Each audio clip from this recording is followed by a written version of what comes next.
So would you do it again? Yeah, I think I would. Be careful what you wish for.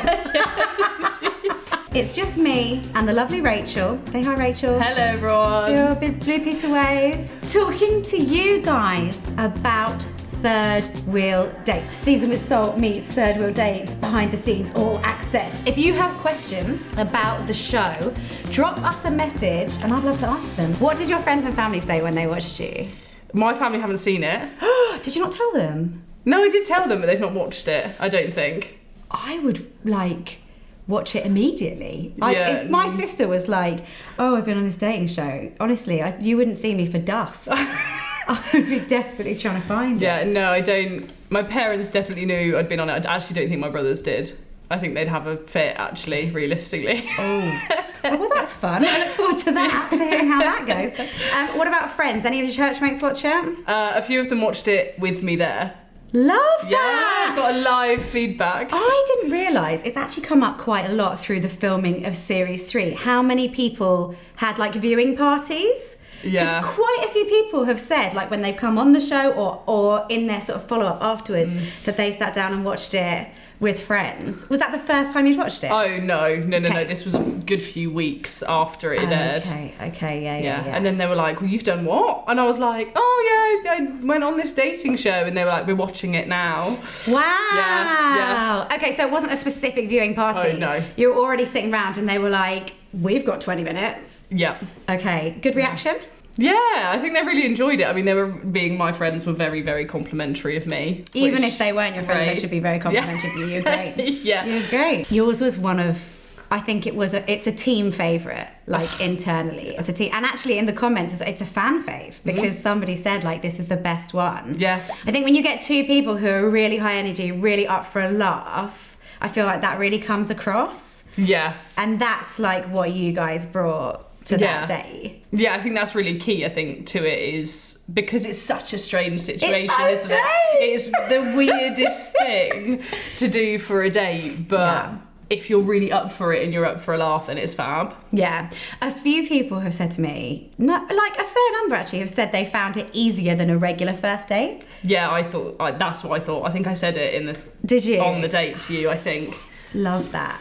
Because I don't know, it's kind of all handed to you, and there's never a dull sort of lull in conversation. Yeah, no, there's not at all. And I think that's testament to you as well. The way you steer the conversations is so good. And pulling the awkwardness onto yourself is it's so good. Someone's got to absorb the awkwardness, and that's my job. Obviously, you've had your episode aired now. Yeah. When you first got that back, how was it watching it back as you in the dating seat rather than the driving seat? Yeah. Okay. So for people who don't know how we do things, we record all of these episodes and it's loads of fun, but it all goes by in such a whirlwind, right? Because your date came in and then we had other people on the same day, and sometimes we film other stuff as well. Sometimes we hit the street, and it can just feel like everything merges into one. So you don't really remember, you remember very funny moments and individual things. Yeah. But if someone's like, well, what date was that? And who was that? And you're like, oh. So when you watch it back, it's actually really fun because it brings back all the memories of all the cool stuff that you did with all of those amazing people. So I would usually get sent a near to final edit of the video so that I can record my voiceover. Yeah. And then often there's a few more cuts done by the team before it goes live. And then just before it goes live, it would go out to the guests who are on the show, just so they see it, prepare themselves for everything before it sort of hits the internet. But for my one, obviously, I got it before, in the sort of rough cut edit stage so that I could do voiceovers. Gosh, how was it? I was terrified to watch it. How did you feel when you arrived? I was quite nervous. Were you? I think. Because you're not a nervous person. No, not generally. But also for me as a person, dating, it feels like putting myself out there. It's vulnerable. Yeah. And I think I knew I was coming into a space where, it was light and it was fun. And I was like, great, worst case scenario, I've got a fantastic story to tell and a great laugh of, oh, what's the wildest date you've ever been on? Oh, I'll tell you what, I was on a videoed third wheel date. Let me send you the link. Yeah, fully. You know what I mean? It's exciting. But actually, at the end of the day, there was a potential that the person sat opposite me could have been somebody significant.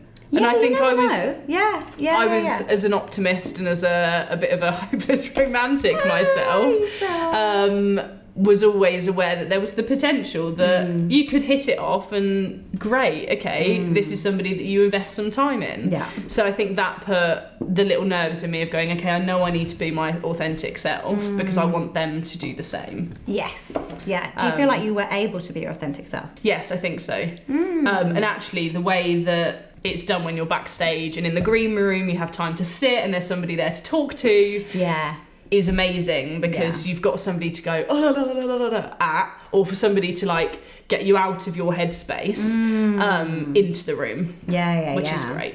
And for season 3 that's you, but for season 2 that was David. David, yes, I was going to say, do you remember his name? David, who's head of the customer services. Anytime you've complained about the Salt app, guys, that's been David. And he was amazing too. And we've had a number of other people like come and fill that role and be that sort of support and make sure you know where everything is and know what you're doing. I didn't have one of those. How brutal is that? Yeah, that is brutal. No one to be nice to me before I went on set. And then Jamie, who was my third wheel, I remember coming down and being like, do I look nice? And he was like, you all right? And you're like, okay. Do I change? Is that a married man of 10 years way of going absolutely banging, perfect for a date? Or is that him going like 5?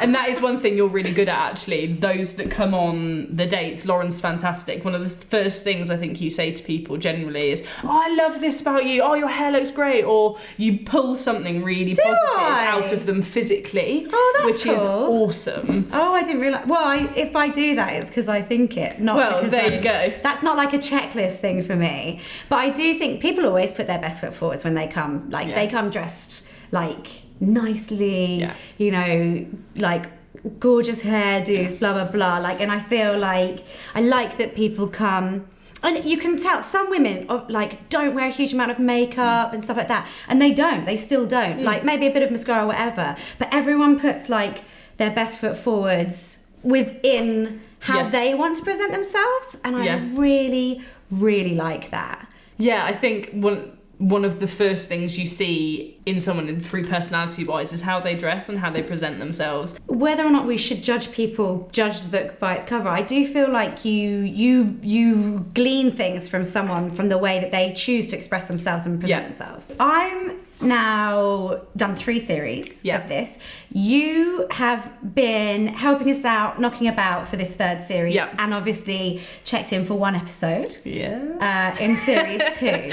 Let's talk about like what works and what doesn't for people coming on this show, because there are definite consistencies.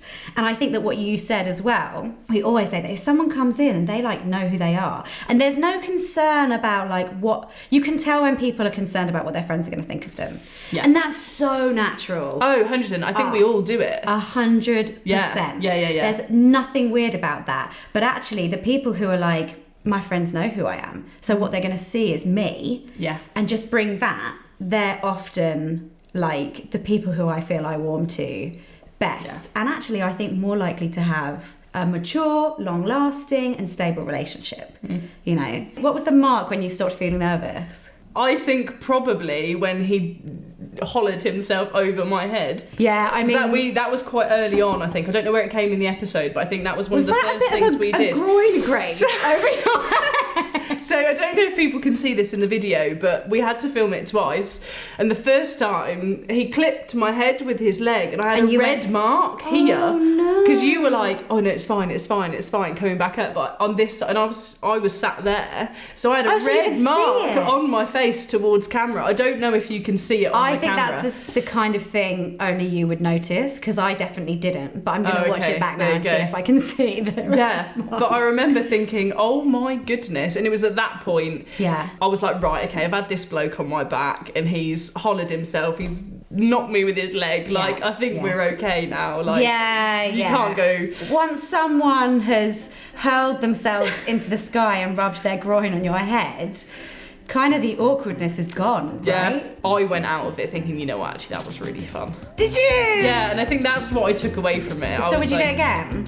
Yeah, I think I would. Careful what you wish for.